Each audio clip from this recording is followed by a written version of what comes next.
The smell of charcoal and grilled meat filled the warm summer air as our neighborhood's annual barbecue kicked into full swing. Paper lanterns swayed gently in the breeze, casting a warm glow over the backyard as laughter and conversation mingled with the crackling of the fire. I stood near the grill, flipping burgers while my wife chatted with some of the neighborhood ladies near the beverage table. Everything seemed perfect, a typical Saturday afternoon in suburbia where everyone pretended their lives were just as pristine as their manicured lawns. I should have known better. My neighbor, the one who lived 3 doors down in the house with the perpetually overgrown hedges, had been drinking since the moment he arrived. I'd watched him progress from cheerful to loud, from loud to obnoxious.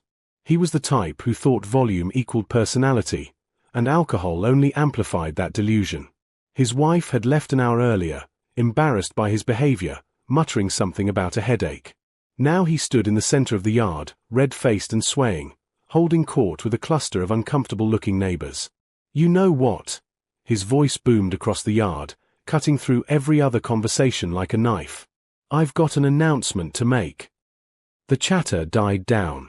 People turned, some curious, others already cringing at what might come next. My wife looked over at me from across the yard, her eyes questioning. I shrugged, spatula still in hand, though something in my gut twisted uncomfortably. He raised his beer bottle high, sloshing some of its contents onto the grass. "I'm gonna be a father." He laughed, a harsh, braying sound that made several people step back. "Well, sort of. See, I got someone pregnant. Someone right here in this neighborhood." The silence that followed was deafening. You could have heard a pin drop on the grass. My wife's face had gone pale, her hand instinctively moving to her slightly rounded belly. She was 4 months along, and we'd just started telling people.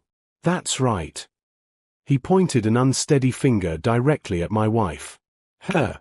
I got her pregnant. How about that?" Time seemed to slow down. I watched my wife's face crumble, tears immediately springing to her eyes. Our neighbors' expressions ranged from shock to disgust to morbid curiosity. Some people gasped. Others immediately pulled out their phones, probably already composing texts to spread this juicy piece of gossip.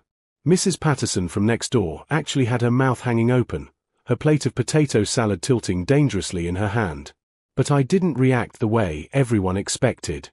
I didn't lunge at him. I didn't shout or throw punches. Instead, I very carefully set down my spatula, wiped my hands on a towel, and walked calmly toward the house. My wife was now sobbing, surrounded by a few sympathetic neighbors trying to comfort her while shooting poisonous glares at the drunk fool still laughing in the center of the yard. "Where you going?" he called after me, his voice mocking.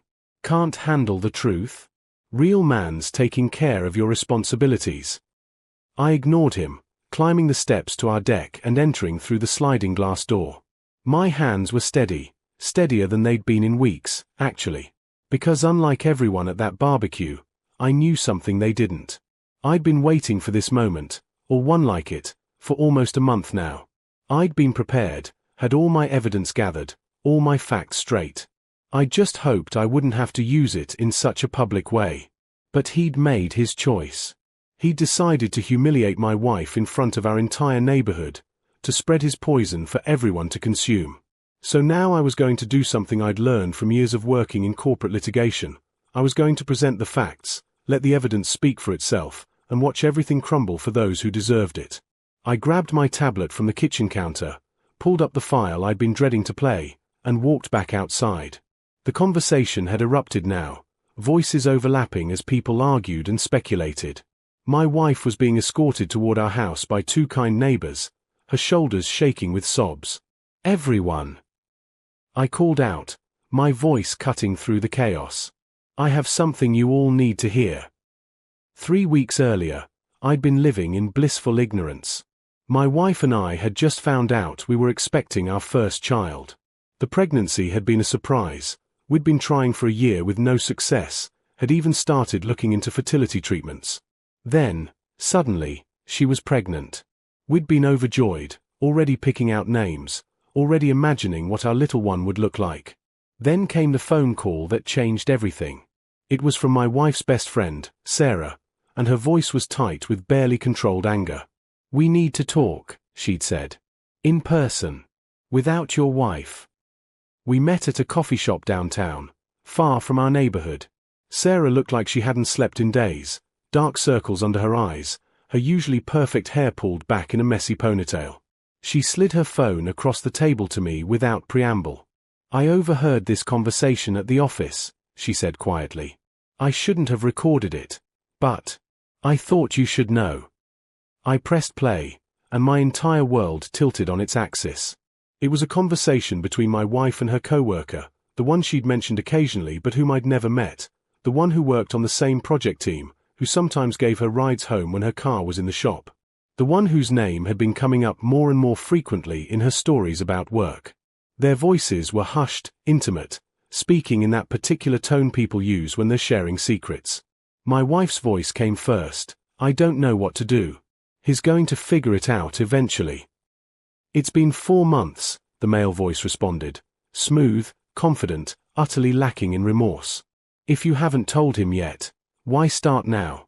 Just let him think it's his. He'll never know the difference. But what about us? My wife asked, and I could hear something in her voice. Hope? Longing? It made my stomach turn. There is no us, he replied flatly. I told you from the beginning this was just physical. I'm not leaving my girlfriend for you. Just keep your mouth shut, play the happy wife, and everyone wins. He gets to be a father, you get financial security, and I get to walk away clean. The conversation continued, but I'd stopped listening. Sarah reached across the table and squeezed my hand, her eyes full of sympathy. The next 2 weeks were the hardest of my life. I went home every day and pretended everything was normal. I kissed my wife good morning, asked about her day, rubbed her feet when they got swollen. I attended the prenatal appointments, held her hand during the ultrasound, smiled at the blurry image on the screen that showed a child I now knew wasn't mine. But in the evenings, after she went to bed early, pregnancy made her tired, she said. I investigated. I went through her phone records, her emails, her text messages. I hired a private investigator, a discreet woman with 20 years of experience who promised to get me answers without being detected. I documented everything, saved everything, backed up everything in multiple locations. What I found was worse than I'd imagined. The affair had been going on for 8 months. It had started at an office party, fueled by too much wine and too little judgment. Then it had continued, lunch breaks that ran long, late meetings that never appeared on her work calendar, business trips that required sharing hotel rooms to save on expenses. The private investigator got me photos, video surveillance from hotel lobbies, credit card receipts from romantic restaurants. But the worst part was the text messages I found buried in a hidden folder on her phone, messages detailing not just the physical affair, but an emotional one too. Messages where she talked about her doubts about our marriage, her feelings of being trapped, her desire for excitement and passion. And then, the most damning discovery of all, I found evidence that our drunk neighbor had somehow gotten wind of the affair.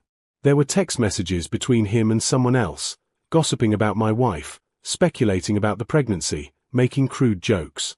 He'd apparently seen her coworker drop her off late one night and had pieced together enough to start spreading rumors, though in his drunk, ego-fueled mind, he decided to claim the child was his, apparently thinking it would make him look like some kind of stud. The irony would have been funny if it hadn't been destroying my life. I consulted with a lawyer, got my options laid out clearly. I filed for divorce quietly, the papers ready to be served at the appropriate time. I transferred our joint savings into my own account, legally, since I was the only one who'd been contributing to it anyway. I documented her affair meticulously, knowing that in our state, infidelity mattered in divorce proceedings.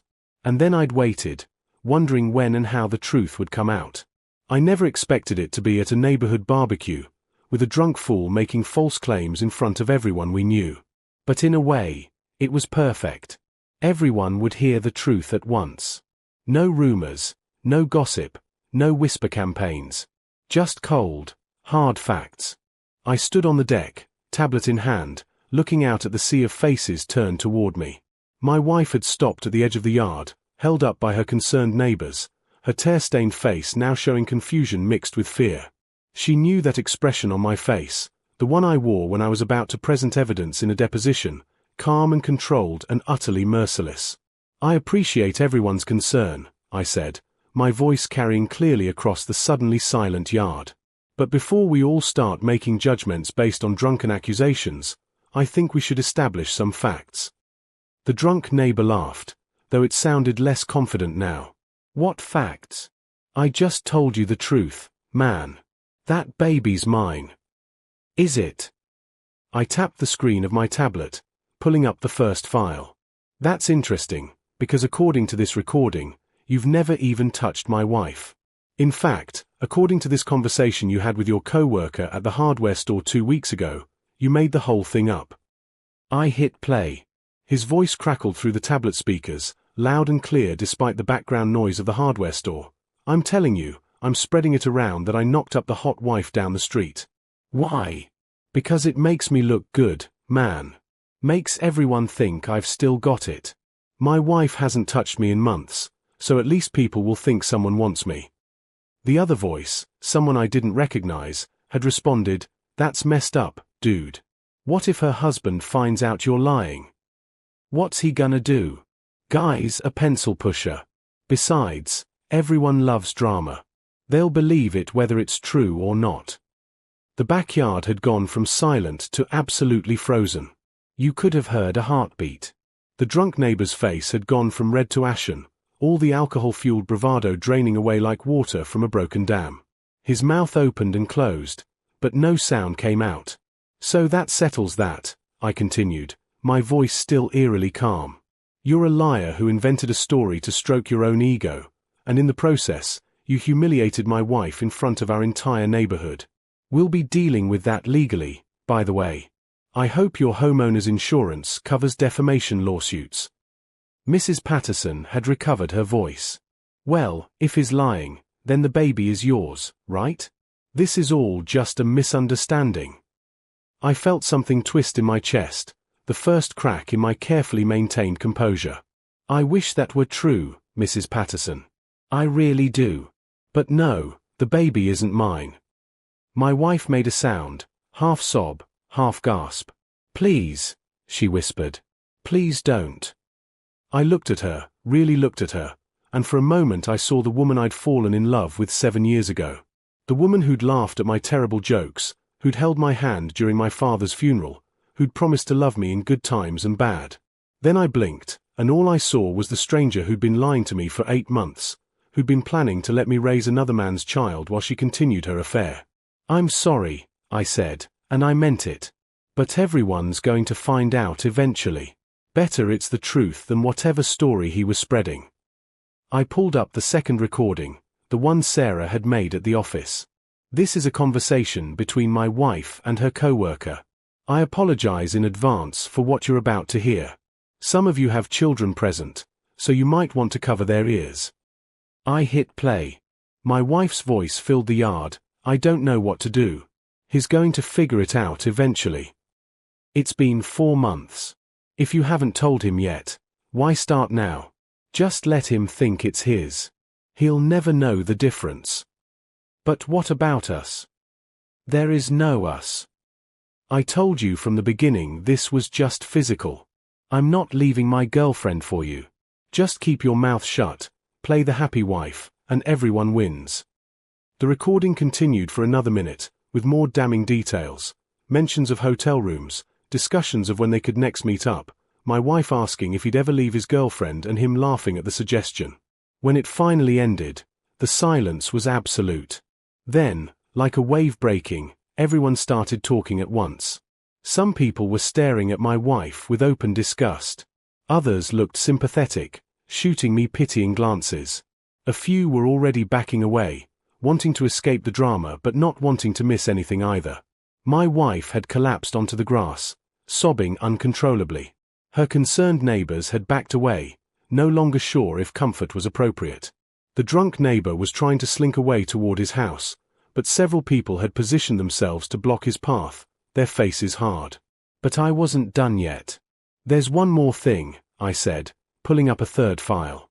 "The co-worker's name is David Thornton. Some of you might know him. He's lived in the neighborhood over on Maple Street for the past 2 years. He's here tonight, actually." A collective gasp rippled through the crowd as heads swiveled, searching faces. I watched as people's expressions changed from confusion to recognition to disgust as they identified the man I'd named. He was standing near the back of the yard, partially hidden behind a group of younger couples, holding a beer and looking like he desperately wished the ground would swallow him whole. David Thornton was exactly the kind of man who could charm his way into an affair. Tall, athletic build, the kind of carefully casual appearance that took effort to maintain but looked effortless. He'd moved into the neighborhood 2 years ago with his girlfriend, and they'd become fixtures at these social events. He'd always been friendly, quick with a joke, the type who remembered everyone's names and asked about their kids. I'd probably talked to him a dozen times at various gatherings, never suspecting he was sleeping with my wife. "David," I called out, my voice cutting through the murmurs. "Would you like to add anything? Maybe explain to your girlfriend why you're about to become a father." His girlfriend, a petite woman with short dark hair who worked as a nurse, turned to him slowly, her face draining of color. "What is he talking about?" Her voice was barely above a whisper, but in the silence, everyone heard it. David's face had gone red, then white, then red again. He set down his beer with a shaking hand. You can't just, that recording was private." "So was my marriage," I shot back, my calm finally cracking, letting some of the rage I'd been holding back seep through. "So were the vows my wife made to me. So were the 8 months you spent screwing her behind my back, planning to let me raise your child while you walked away clean. But here we are." "I didn't know she'd get pregnant," he stammered, taking a step back as his girlfriend advanced on him, her fists clenched. "It was just supposed to be fun, nothing serious." "Nothing serious?" My wife shrieked from where she sat on the ground, finding her voice at last. "You told me you loved me. You said your girlfriend didn't understand you, that you were planning to leave her." "Oh my God," David's girlfriend breathed, and the betrayal on her face was mirror to what I'd felt when Sarah first played me that recording. How long has this been going on?" 8 months, I answered for them, still consulting my tablet. The affair started at an office Christmas party. Hotel meetings on Tuesdays and Thursdays, usually. A weekend trip to the coast in March that they both lied to their respective partners about. "Would you like me to continue? I have receipts. Credit card statements. Text messages. My private investigator was very thorough." David's girlfriend let out a sound that was somewhere between a laugh and a sob. She turned to look at me, and we shared a moment of perfect understanding. Two people whose lives had been shattered by the selfishness of others, standing in the wreckage trying to figure out how to move forward. "I'm sorry," she said to me, her voice breaking. "I had no idea. If I'd known." "It's not your fault," I told her gently. "Neither of us did anything wrong here." She nodded, tears streaming down her face, then turned back to David. Her voice, when she spoke, was cold as ice. "We're done. I want you out of my house tonight. I don't care where you go, but you're not staying there." "Baby, please," David reached for her, but she jerked away from his touch like it burned. "Don't you dare call me that. Don't you dare touch me." She grabbed her purse from where she'd set it on a nearby table. "I'll have your things packed and on the lawn by tomorrow morning. If you come near me or contact me in any way, I'm filing a restraining order." She walked past him, past all of us, her head held high despite the tears. I felt a flash of admiration for her composure, her immediate decisiveness. She'd found out about the betrayal mere minutes ago, yet she already knew exactly what she needed to do. I wished I'd been that certain when I first learned the truth. The drunk neighbor, seeing an opportunity to escape while attention was focused elsewhere, tried to slip away. But Mr. Henderson, the retired Marine who lived on the corner, blocked his path with an arm like an iron bar. "Where do you think you're going?" Mr. Henderson growled. "You started this mess with your lies. Least you can do is stick around for the cleanup." "I didn't mean," the neighbor started, but Mr. Henderson cut him off. "You didn't mean to destroy a man's reputation? Didn't mean to humiliate a woman in front of her neighbors, regardless of what else she'd done? Didn't mean to spread vicious lies for your own amusement?" He shook his head in disgust. "You're pathetic. And you're going to stand right here and watch the consequences of your actions." My wife had struggled to her feet, her face blotchy and swollen from crying. She took a few steps toward me, one hand protectively over her stomach. "Please," she said, her voice hoarse. "Can we talk about this inside? Just the two of us." "There's nothing to talk about," I replied, though even saying the words hurt. Despite everything, despite the betrayal and the lies, some part of me still wanted to believe there was a way to fix this. That was the hardest part, accepting that the marriage I'd thought I had never really existed at all. "The baby," she started, "isn't mine," I finished. "We both know that now. Everyone knows that now. The DNA test I had done last week confirmed it. You're 16 weeks pregnant, which means conception occurred around mid-July. We were barely intimate that month because you kept saying you were too tired, too stressed from work. Now I know why." She flinched like I'd slapped her. "You had a DNA test done? How?" "Prenatal paternity testing," I explained, my voice flat and clinical. "Non-invasive. Just needed a blood sample from you, which I got from the lab work at your last OB appointment, and a DNA sample from me. Results came back 99.9% certain that I'm not the father." I paused, then delivered the final blow. "I also got a sample from David. 99.9% certain that he is." David made a choking sound, his face going pale. How did you?" "Your girlfriend's house," I said simply. "You left a coffee cup on the counter when you were there for dinner last month. She saved it for me when I explained the situation. She had her suspicions, apparently, but needed proof. Well, now we all have proof." The backyard had descended into chaos. Small clusters of neighbors huddled together, whispering furiously. Some were filming on their phones. I'd expected that. By tomorrow, this whole scene would be all over social media, neighborhood forums, probably even the local news. The gossip chain in our community was vicious, and we'd just fed it enough material for months. Mrs. Patterson approached me cautiously, her husband trailing behind her. "I just want you to know," she said quietly, "that we're here for you. Whatever you need. And those two," she jerked her head toward my wife and David, "they're not welcome at any neighborhood events going forward. I'll make sure everyone knows." "That's not necessary," I started, but she cut me off. "Yes, it is. We have standards here. We take care of our own. They violated the trust of this community, and there are consequences for that." Her face softened slightly. "I know this is horrible for you. But you did the right thing, showing everyone the truth.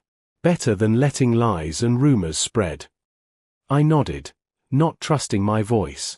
The truth was, I felt hollow. Empty. I'd imagined this moment dozens of times over the past few weeks, played out different scenarios in my head. In some versions, I was triumphant, vindicated. In others, there was screaming, physical confrontation, dramatic exits. But the reality was just sad. Sad and exhausting and infinitely depressing. My wife was still standing there, one hand on her stomach, tears streaming silently down her face. She looked lost, broken, like she couldn't quite believe this was really happening. Part of me, a small, stupid part, wanted to comfort her. 7 years of marriage didn't just evaporate, even when you knew it had been built on lies for the last 8 months. "I'm sorry," she whispered, so quietly I almost didn't hear it. "I never meant for any of this to happen. I never meant to hurt you." "But you did," I replied, my voice surprisingly steady. "You made choices, every single day for 8 months. That hurt me. Every time you lied about where you were. Every time you let me believe that baby was mine. Every time you came home from being with him and kissed me goodnight. Those were all choices." "I know." She was sobbing openly now, her whole body shaking. "I know, and I'm so sorry. If I could take it all back." "But you can't." I looked past her at David, who was standing frozen like a deer in headlights. "Neither of you can.